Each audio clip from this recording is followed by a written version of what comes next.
Kita berhimpun sama-sama doa dalam hati.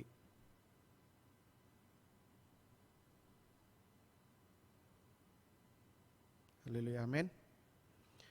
Dalam nama Tuhan Yesus, saya memimpin pelajaran Kidung sebelum kebaktian. Kidung pertama kita lihat Kidung bilangan 1. Bilangan 1.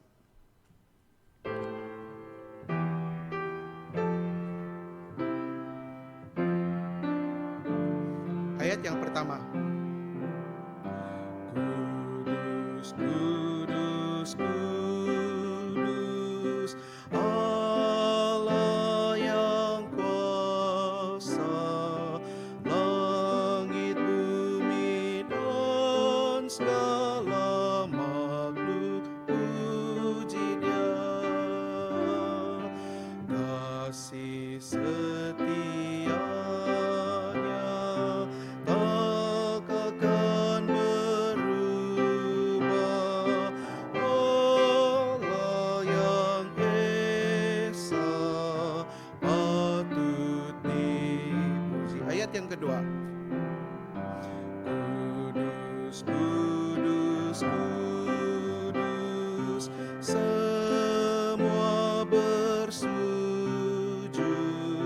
persembahkan mahkota depan matanya. Kuasa kemuliaan bagi anak domba, hikmat dan bijak, Roh penolongku. Ayat yang terakhir. Kudus, kudus, kudus, besar rahmat-Nya, umat tebusan kan memandang mulianya. Adil serta benar penghakiman Allah, hikmat dan bijak, Roh penolongku. Kidung yang kedua kita lihat lagi Kidung bilangan 5. Kidung bilangan 5.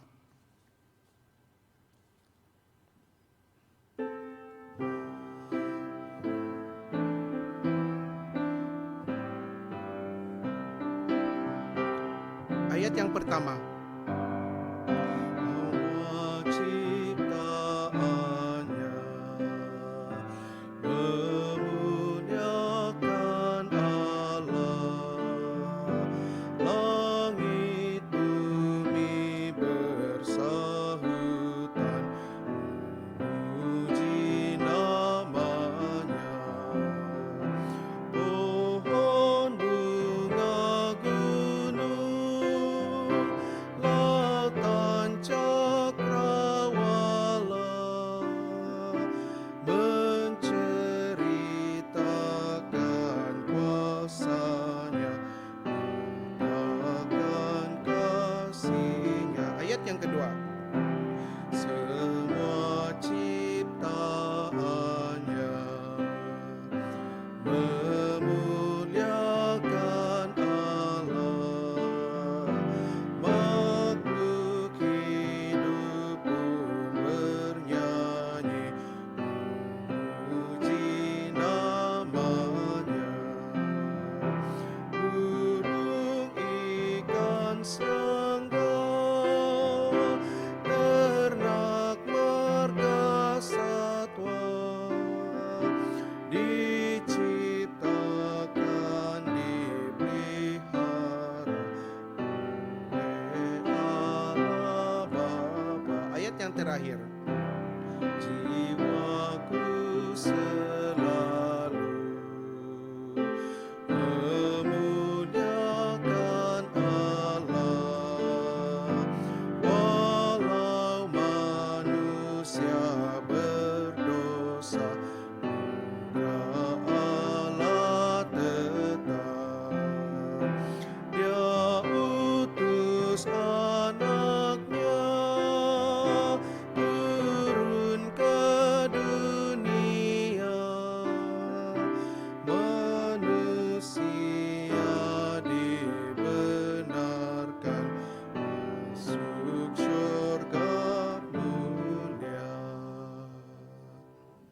Kidung yang seterusnya kita lihat lagi kidung bilangan 33.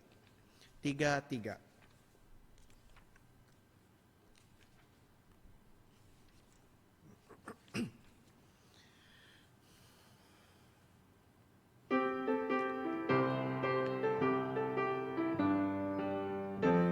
Ayat yang pertama.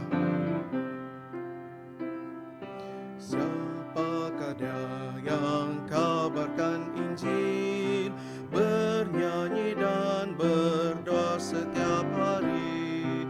Dialah umat Yesus, berbuat dalam namanya.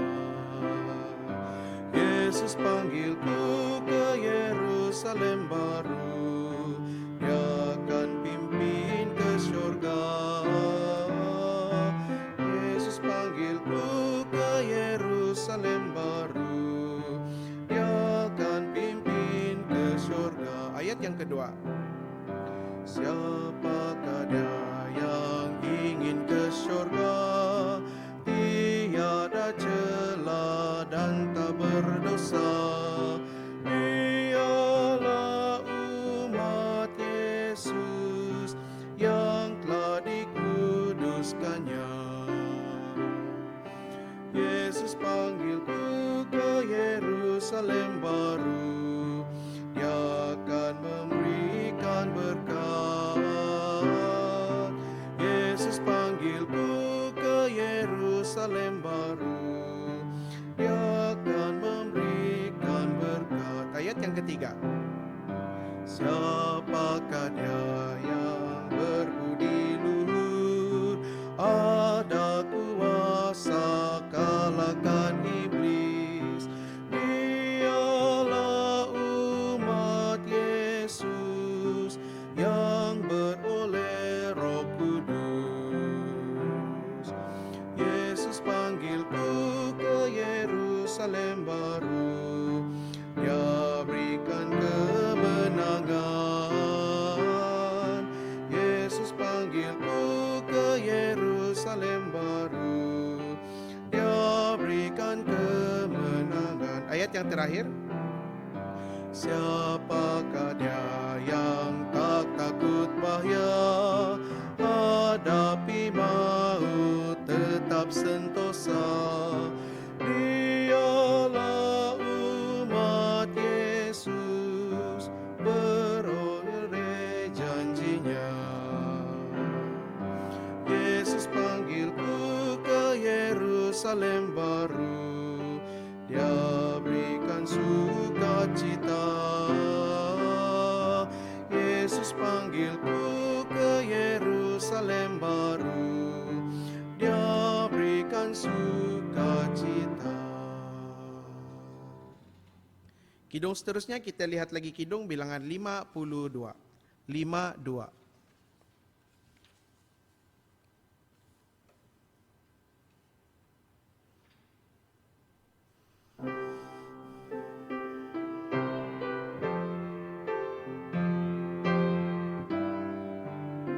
Ayat yang pertama. Ku dengar suaranya, engkau amat lemah, tekunlah berdoa, bukan takkan rerah. Semua hutangku Tuhan lunaskan, dosa bagai kirmizi, kinis putih salju. Ayat yang kedua. Tuhan, kini ku tahu besarlah kuasa-Mu, dosa dihapuskan, hati keras pun luluh. Semua hutangku Tuhan lunaskan, dosa bagai kirmizi, kinis putih salju. Ayat yang ketiga. Aku tak berlayak beroleh nugeranya, semua yang ku dapat berkat kasih Tuhan.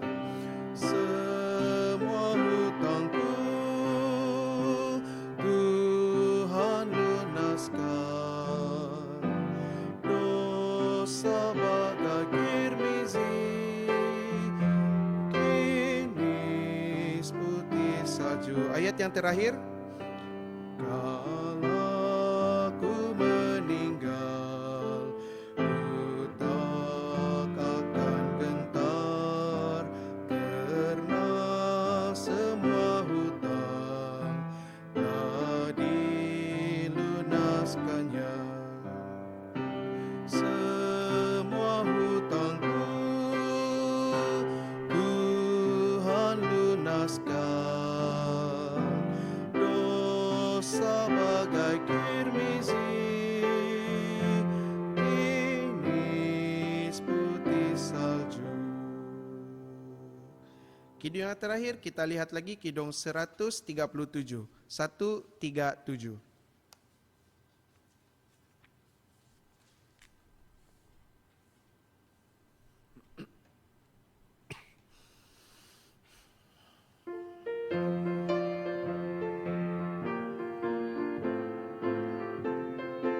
Ayat yang pertama. Yesuslah sahabatku yang paling setia, terbesar dan mulia dalam hatiku.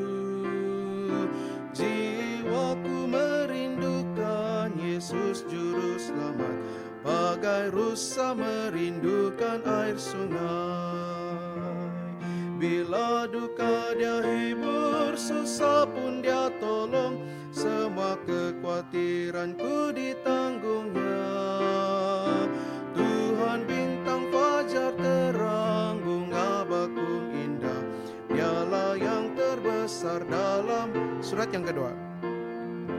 Yesus pikul deritaku dan tanggung dosaku, dialah bentengku dalam kesesakan.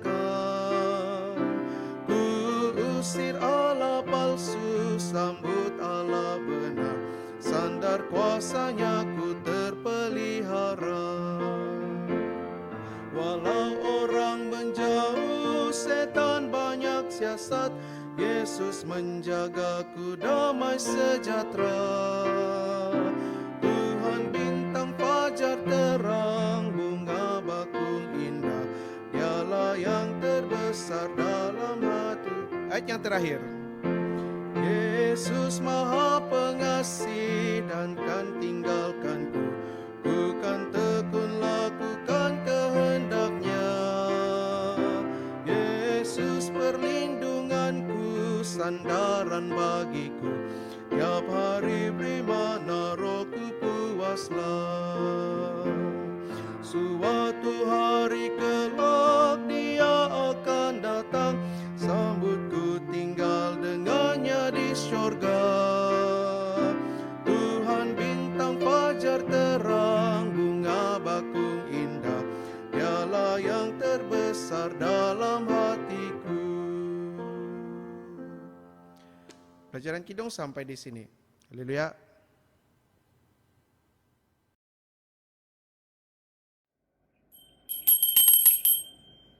Kita bersiap sedia sama-sama doa dalam hati.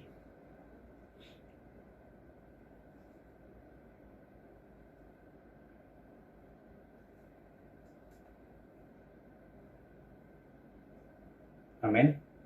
Dalam nama Tuhan Yesus Kristus, memulakan kebaktian Sabat pada sesi pagi ini. Mari kita memuliakan Tuhan, menyanyi kidung pujian kidung 93. Kidung bilangan 93.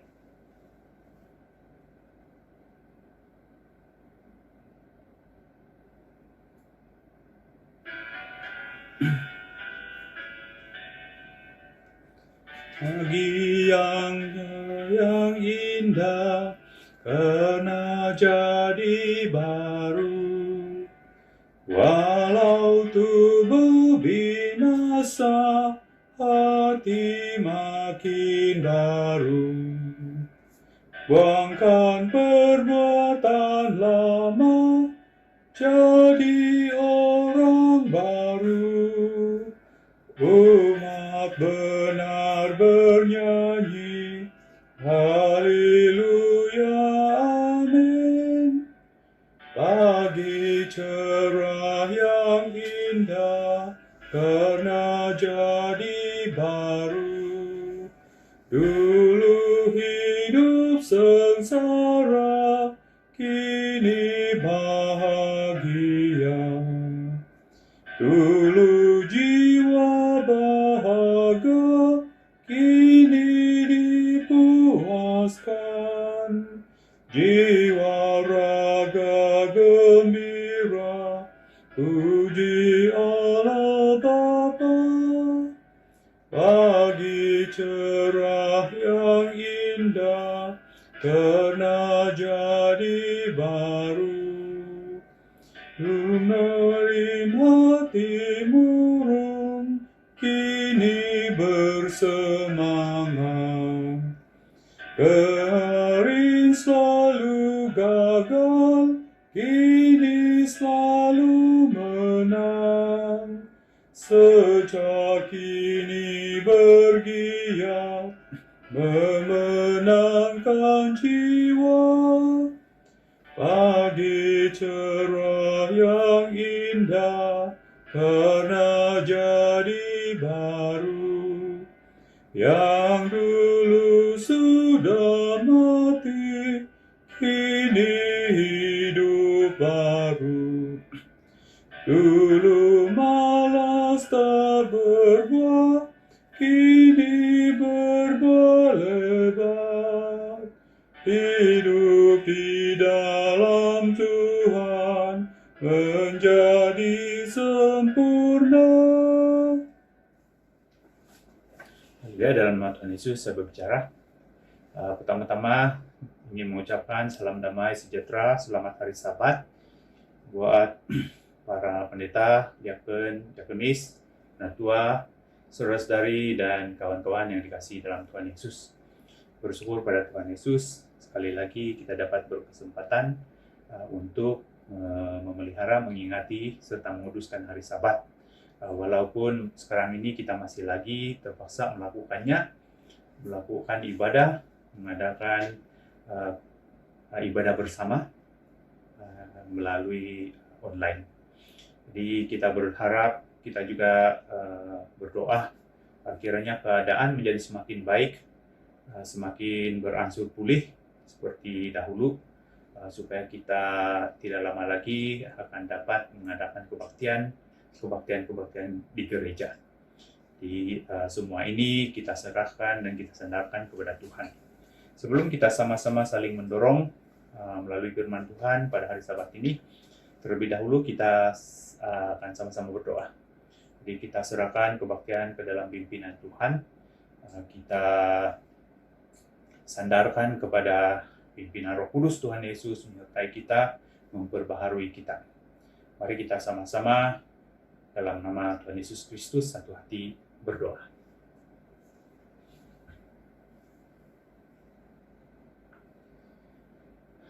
Dalam nama Tuhan Yesus Kristus kami berdoa. Haleluya, syukur puji Tuhan Yesus. Haleluya, haleluya, haleluya. Haleluya, haleluya, haleluya. Haleluya, haleluya, haleluya.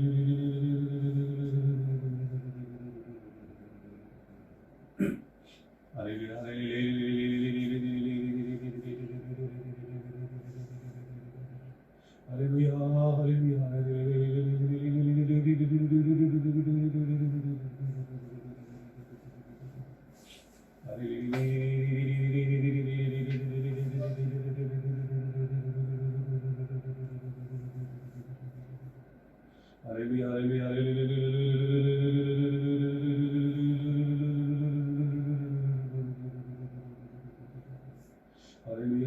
haleluya,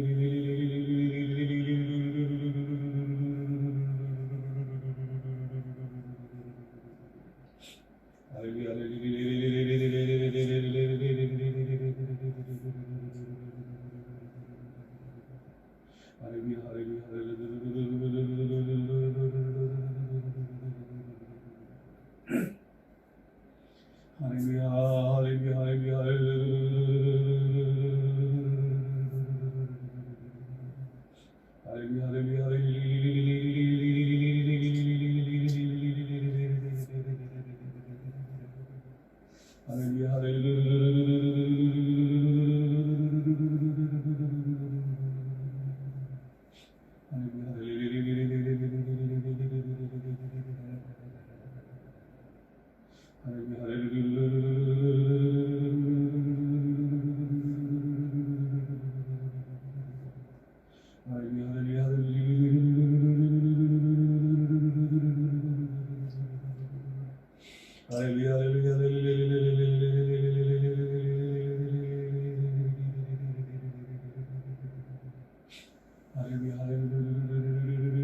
haleluya, haleluya,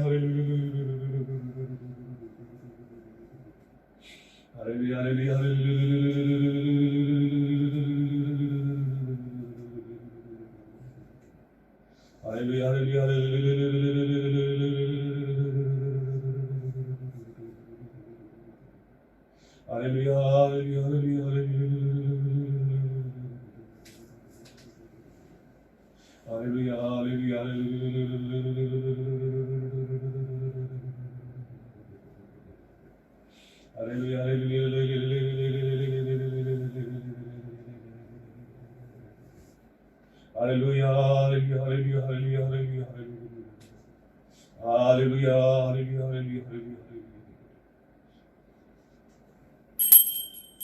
Amin.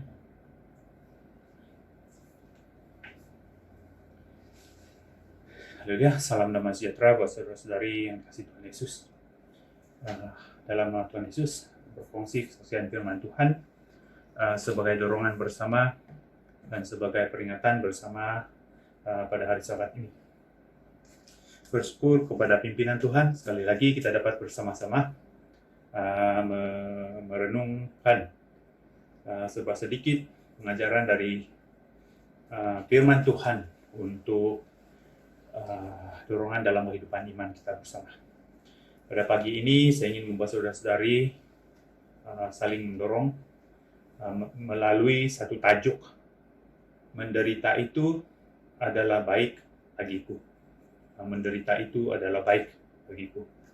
Saudara-saudari yang dikasihi Tuhan Yesus, di dalam dunia ini rata-rata manusia tidak ada seorang pun yang menyukai atau menyenangi, suka akan penderitaan. Kita renungkan saja, baru-baru ini kita semua mengalami satu keadaan yang sangat tidak menyenangkan. Dipaksa tinggal di dalam rumah sendiri, ataupun dipaksa tinggal di dalam satu tempat, tidak dibenarkan pergi kemana-mana, dan mau membeli barangan keperluan pun perlu mengikuti jadwal. Itu sangat tidak menyenangkan, bukankah? Kita renungkan, kita ingat kembali, rasa-rasa kita adakah itu sesuatu yang kita sangat suka? Satu, walaupun bukan dikatakan penderitaan yang sangat berat, sangat hebat, tetapi suatu keadaan yang tidak menyenangkan. Saya pasti kita semua tidak suka tentang keadaan itu. Ya, dilihat dari luaran sangat menyukarkan. Penderitaan sama seperti kematian, merupakan perkara yang sangat tidak disukai, malah ditakuti oleh manusia. Ada yang sangat menakuti, sangat takut akan kesengsaraan, sehingga ada yang mengambil keputusan lebih baik menamatkan hidup mereka daripada berterusan hidup dalam kesengsaraan.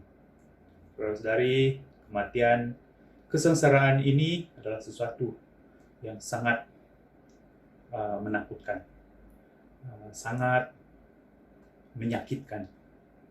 Tetapi ia juga perkara-perkara ini adalah sesuatu yang pasti akan datang, yang pasti akan muncul di dalam kehidupan setiap orang.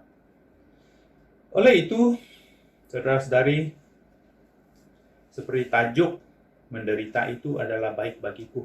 Bila masa menderita itu adalah sesuatu yang baik. Sedangkan tadi kita sudah katakan penderitaan dan sama seperti kematian itu adalah sesuatu yang tidak diingini oleh manusia. Kita dalam kesempatan ini membincangkan secara ringkas tentang tajuk ini, membagikan kepada dua bahagian. Yang pertama, kita membincangkan tentang tajuk ini dari sudut penderitaan. Secara luarannya semua penderitaan tidak menyenangkan. Dari perkataan saja pun kita sudah kenal ia sesuatu yang menyakitkan. Seperti seorang kanak-kanak yang tidak biasa makanan pedas. Bila tercium saja bau cili, dia sudah merasa pedas. Dia sudah mencari minuman yang sejuk, yang menyegarkan. Walaupun sebenarnya rasa pedas itu atau cili itu belum lagi sampai kepada deria rasa dia. Ya. Secara luarannya penderitaan itu tidak menyenangkan. Tapi di bagian pertama ini kita akan membincangkan dalam hidup ini secara ringkas juga tentang penderitaan dalam satu sudut. Dalam pengetahuan kita, penderitaan itu ada penderitaan yang jangka pendek, ada penderitaan yang berpanjangan, seperti Lazarus di dalam perumpamaan oleh Tuhan Yesus, menderita dari hidup sampai mati tidak pernah merasa senang. Ya, dari sudut pandangan manusia dia tidak pernah hidup senang. Hidup sebagai seorang berpenyakit, hidup sebagai seorang yang tidak mempunyai apa-apa, tinggal di tepi jalan, mengharapkan sisa-sisa makanan yang jatuh dekat padanya untuk meneruskan hidup. Ada juga penderitaan yang berterusan sampai selama-lamanya. Apa arti sampai selama-lamanya? Penderitaan yang sampai selama-lamanya itulah yang dikatakan di dalam Alkitab yang telah terjadi kepada orang kaya, yang di dalam perumpamaan mengenai orang kaya dan Lazarus itu. Orang kaya itu selama-lamanya dia hidup menderita.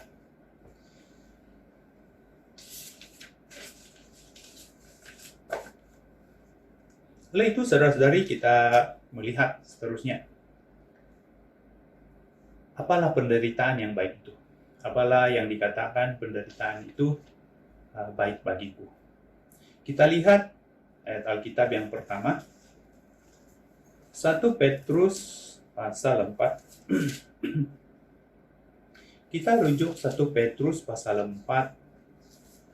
Kita baca dari ayat 12. Ayat 12. 1 Petrus pasal 4 ayat 12. Dalam nama Tuhan Yesus membaca Alkitab. Ayat 12. Saudara-saudara yang kekasih, janganlah kamu heran akan nyala api siksaan yang datang kepadamu sebagai ujian, seolah-olah ada sesuatu yang luar biasa terjadi atas kamu. Ayat 13.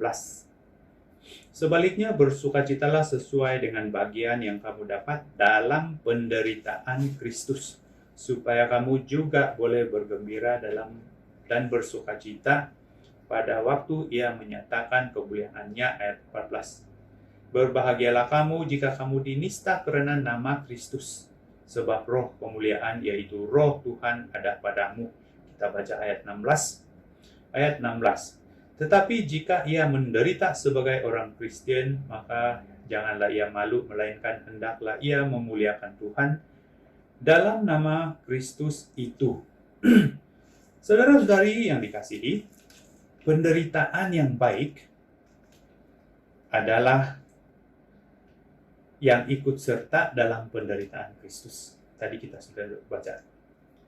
Secara ringkasnya, terus secara ringkasannya, yaitu hidup memilih untuk melalui penderitaan dalam dunia ini demi di samping menjaga keselamatan hidup rohani, yaitu setia pada firman kebenaran sampai akhir hayat, menderita melalui kesukaran di dalam hidup, tetapi menjaga kehidupan dalam kebenaran berlandaskan firman-firman Kristus, yaitu Injil kebenaran, berpegang kepada ajaran agama yang benar. Itulah ada kebahagiaan, itulah penderitaan yang baik. Tetapi saudara-saudari, jangan kita lupa, ada juga bahagian dalam penderitaan karena kesia-siaan. Maksudnya menderita karena sesuatu yang sia-sia, sesuatu yang tidak berguna, sesuatu yang tidak membawa manfaat, tidak membawa upah yang baik. Malah sesuatu yang mendatangkan keburukan pada akhirnya, membawa kepada kesia-siaan. Kita baca juga di dalam 1 Petrus pasal 4 ayat 15. 1 Petrus pasal 4 ayat 15. Janganlah ada di antara kamu yang harus menderita sebagai pembunuh atau pencuri atau penjahat atau pengacau. Saudara-saudari yang dikasihi Tuhan Yesus.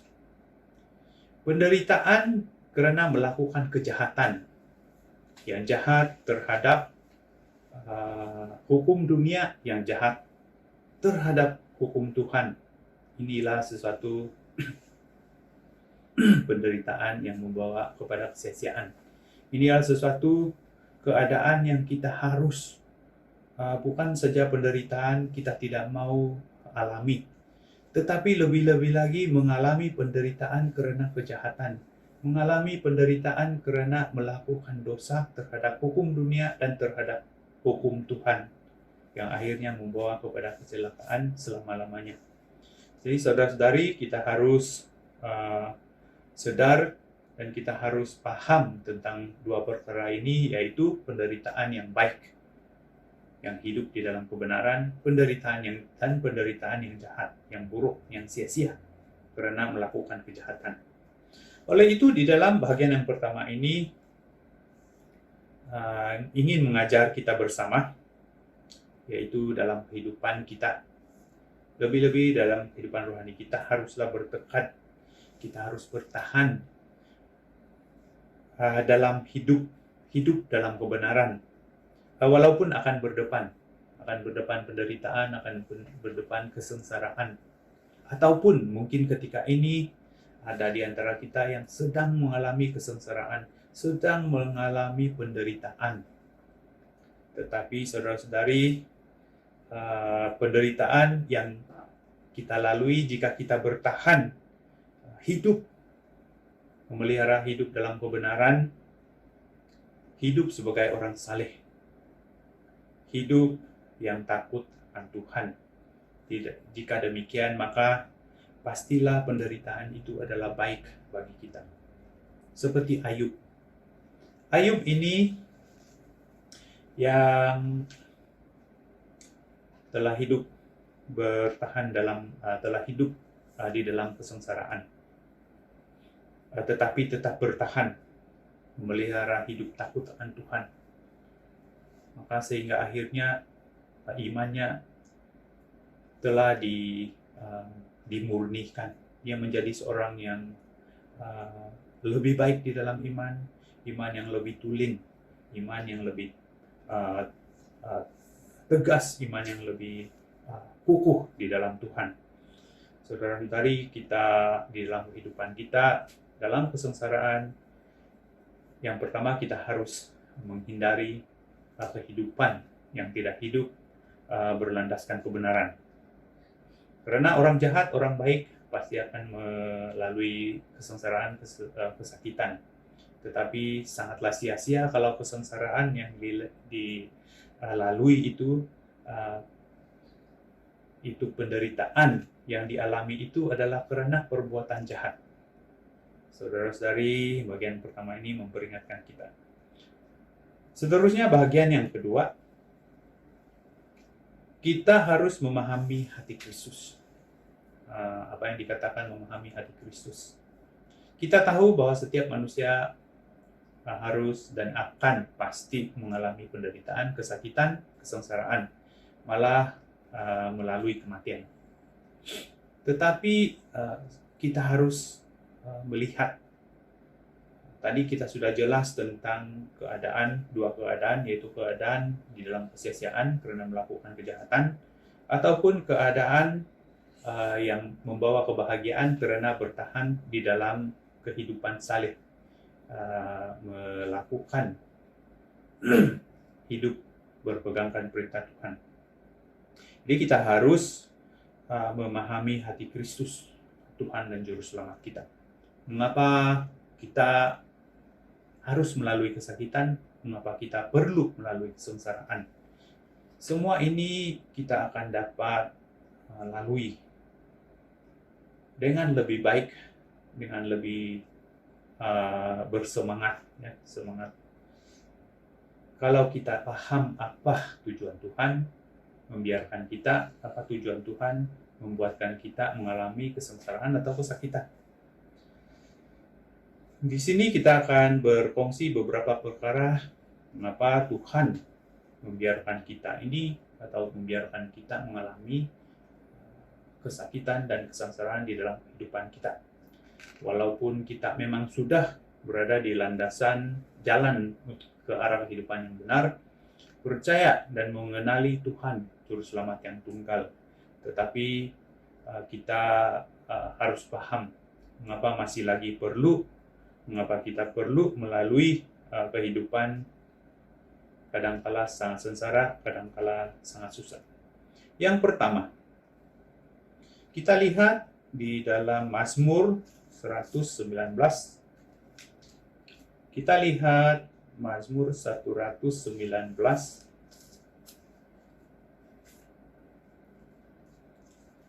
Mazmur 119 kita baca ayat 67. Mazmur 119 ayat 67, ayat 67. Sebelum aku tertindas, aku menyimpang, tetapi sekarang aku berpegang pada janji-Mu. Pemazmur ini mengatakan, sebelum aku tertindas, maksudnya dahulu.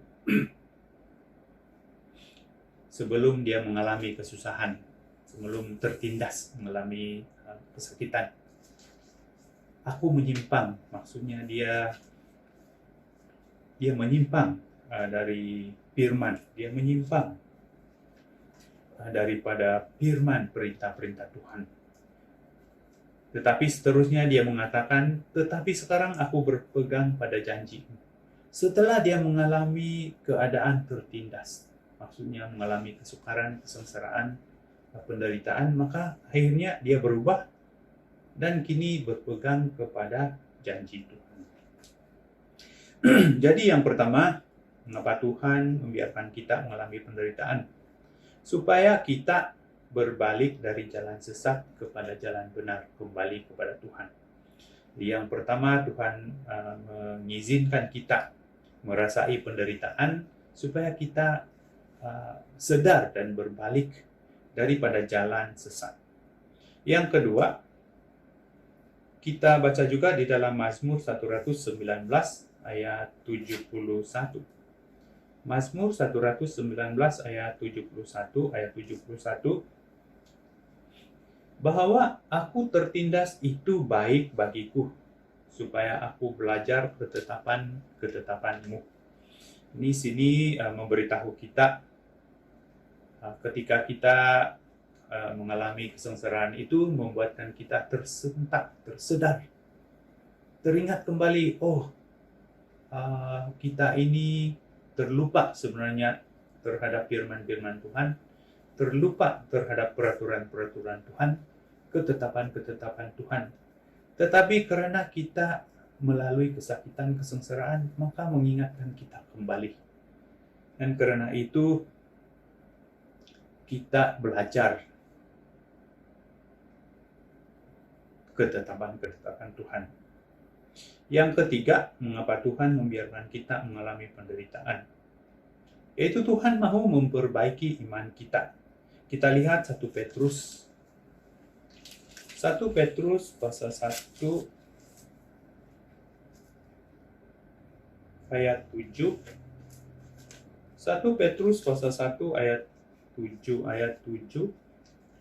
Maksud semuanya itu ialah untuk membuktikan kemurnian imanmu, yang jauh lebih tinggi nilainya daripada emas yang fana, yang diuji kemurniannya dengan api, sehingga kamu memperoleh puji-pujian dan kemudian kehormatan pada hari Yesus Kristus menyatakan dirinya. Di sini dengan jelas memberitahu kita, maksud semuanya itu ialah untuk membuktikan kemurnian imanmu. Tuhan membenarkan kita mengalami kesengsaraan, mengalami kesakitan untuk memperbaiki iman kita. Yang seterusnya, mengapa Tuhan membiarkan kita mengalami kesengsaraan atau penderitaan? Supaya kehidupan rohani kita ada kemajuan. Jangan sampai kepada satu tahap dan tinggal di sana sampai Tuhan Yesus memanggil. Roma pasal 5 ayat 3. Kita baca Roma pasal 5 ayat 3. Roma pasal 5 ayat 3 dan ayat 4. Ayat 3. Dan bukan hanya itu saja, kita malah bermegah juga dalam kesengsaraan kita, karena kita tahu bahwa kesengsaraan itu menimbulkan ketekunan. Ayat 4. Dan ketekunan menimbulkan tahan uji, dan tahan uji menimbulkan pengharapan. Saudara-saudari yang dikasihi, di sini kita dapat melihat beberapa peringkat, beberapa perubahan, beberapa pembaharuan kepada kekuatan, keteguhan, ketekunan dalam iman. Di dalam ayat 3 mengatakan, dalam kesengsaraan kita menimbulkan ketekunan. Dan karena ada ketekunan, maka kita menjadi tahan uji. Dari tahan uji menimbulkan pengharapan ataupun membawa kepada pengharapan. Kita tahu pengharapan itu adalah pengharapan hidup kekal. Dan yang seterusnya, yang kelima, mengapa Tuhan membenarkan kita mengalami kesengsaraan, kesakitan. Kita lihat kembali kepada 1 Petrus. 1 Petrus kita baca pasal 4 ayat 1 dan 2. 1 Petrus pasal 4 ayat 1. Jadi karena Kristus telah menderita penderitaan badani, kamu pun harus juga mempersenjatai dirimu dengan pikiran yang demikian. Karena barang siapa telah menderita penderitaan badani, ia telah berhenti berbuat dosa. Ayat 2. Supaya waktu yang sisa jangan kamu mempergunakan menurut keinginan manusia, tetapi menurut kehendak Tuhan. Di saudara-saudari, tujuan Tuhan membenarkan kita melalui kesengsaraan adalah supaya mengingatkan kita berhenti berbuat dosa. Yang seterusnya, yang keenam, mengapa Tuhan membiarkan kita mengalami kesengsaraan? Supaya dalam hidup kita mengejar kemuliaan yang kekal dan bukan kesia-siaan yang sementara. Kita lihat 2 Korintus. 2 Korintus pasal 4 ayat 17. 2 Korintus pasal 4 ayat 17. Sebab penderitaan ringan yang sekarang ini mengerjakan bagi kami kemuliaan kekal yang melebihi segala-galanya, jauh lebih besar daripada penderitaan kami. Yang seterusnya, perkara yang terakhir yang kita ingin kongsikan, mengapa Tuhan membiarkan atau membenarkan kita mengalami kesengsaraan dan kesakitan. Kita lihat Injil Matius pasal 5. Injil Matius pasal 5. Injil Matius pasal 5 ayat 10 hingga ayat 12. Injil Matius pasal 5 ayat 10. Berbahagialah orang yang dianiaya oleh sebab kebenaran, karena merekalah yang mempunyai kerajaan surga. Berbahagialah kamu jika karena aku kamu dicela dan dianiaya dan kepadamu difitnahkan segala yang jahat. Ayat 12. Bersukacitalah dan bergembiralah karena upahmu besar di surga. Sebab demikian juga telah dianiaya nabi-nabi yang sebelum kamu. Tuhan membenarkan kita mengalami penderitaan, ada bahagian di dalam penderitaan bersama Kristus. Karena Tuhan mau kita beroleh upah yang di surga. Saudara-saudari yang dikasihi Tuhan, penderitaan itu baik bagiku. Jika sekiranya penderitaan itu adalah penderitaan di dalam Kristus, penderitaan di dalam menjaga kehidupan, senantiasa takut akan Tuhan di dalam kebenaran, hidup sebagai orang saleh, dan bukannya di dalam penderitaan yang sia-sia, yaitu penderitaan yang disebabkan karena dosa yang kita lakukan. Dan di dalam penderitaan yang demikian, penderitaan yang di dalam Kristus, pastilah menjadi satu kebaikan bagi kita. Karena itu adalah yang berkenan kepada Tuhan. Dan kita harus paham tujuan Tuhan, mengapa kita harus melalui penderitaan-penderitaan itu. Itulah yang telah kita kongsikan sebelumnya. Menderita dalam kebenaran, mendapat bagian dalam penderitaan untuk Kristus. Pasti akan dipermuliakan bersama-sama Kristus. Mari kita baca ayat terakhir, Roma pasal 8. Roma pasal 8, kita baca ayat 17. Roma pasal 8 ayat 17. Dan jika kita adalah anak, maka kita juga adalah ahli waris.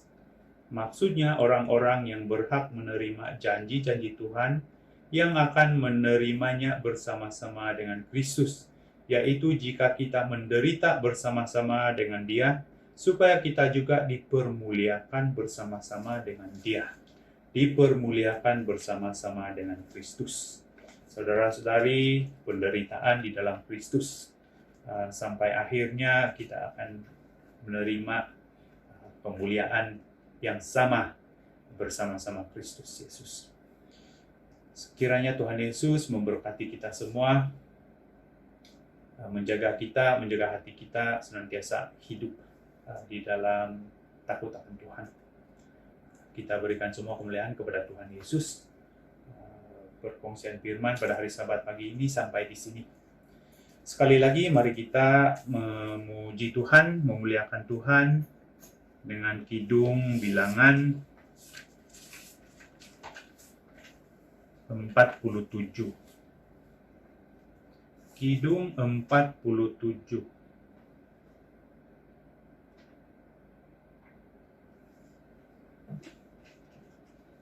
Kidung 47.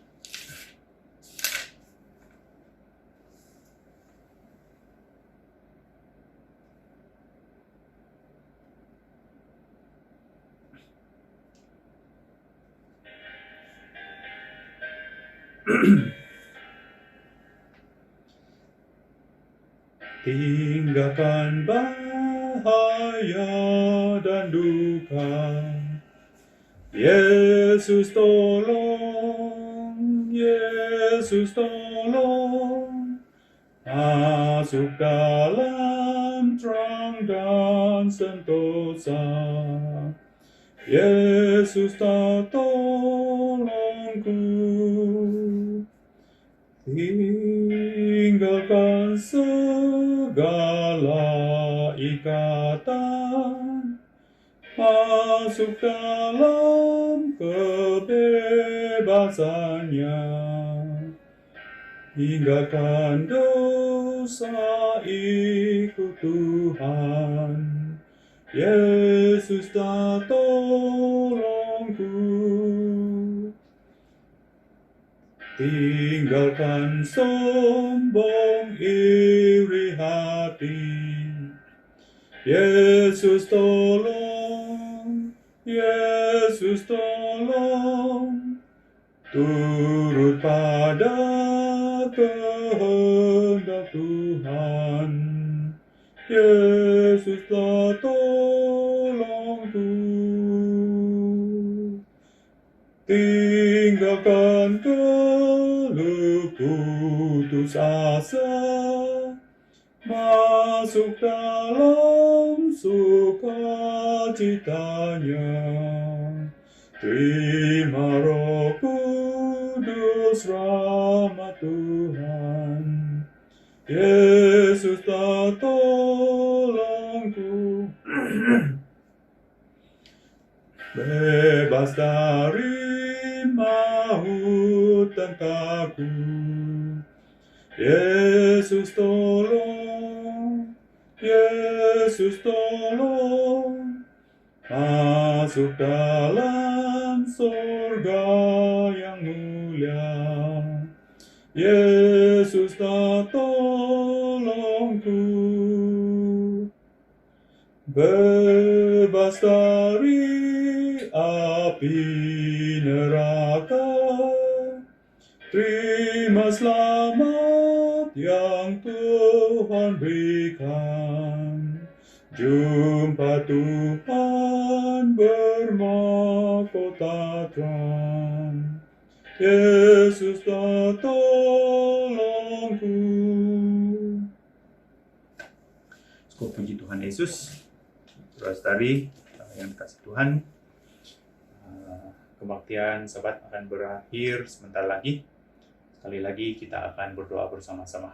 Dalam doa yang kedua ini kita terus saling mendoakan, kita terus lebih-lebih lagi mendoakan semua kerja-kerja gereja, penginjilan, pengembalaan yang selama ini disebabkan keadaan PKP.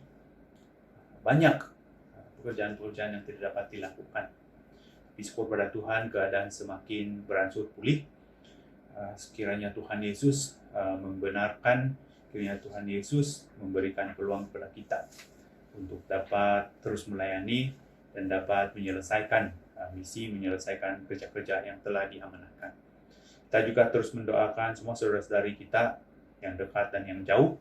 Kita membantu doa juga, kita mengingat dalam doa juga semua sahabat-sahabat kita, jiran-jiran kita dan semuanya, pekerja-pekerja di barisan hadapan. Kita mendoakan damai sejahtera kepada negara kita, khususnya dan seluruh dunia. Amin. Dalam nama Tuhan Yesus, mari kita sama-sama berdoa.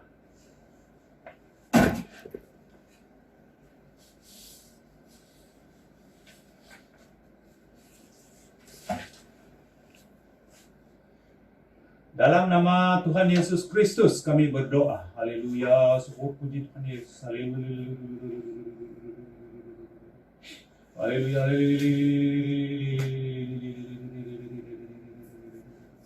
Haleluya. Haleluya.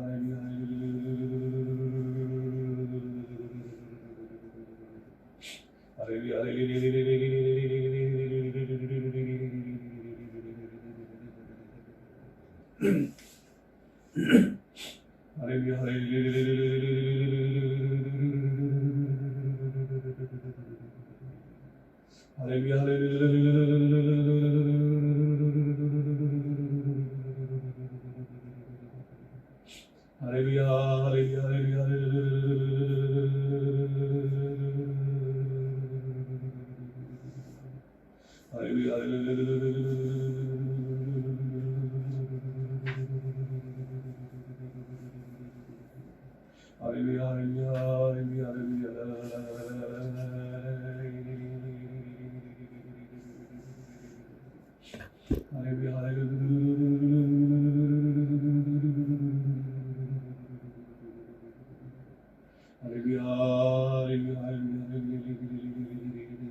Yesus pimpin tiap hari, tangan Yesus memimpinku.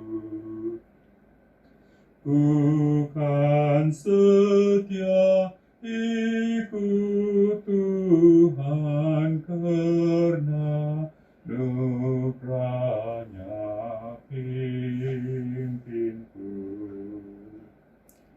Yesus pimpin tiap hari, tangan Yesus pemimpinku. Ku kan setia ikut Tuhan karena anugerahnya pimpinku. Amin.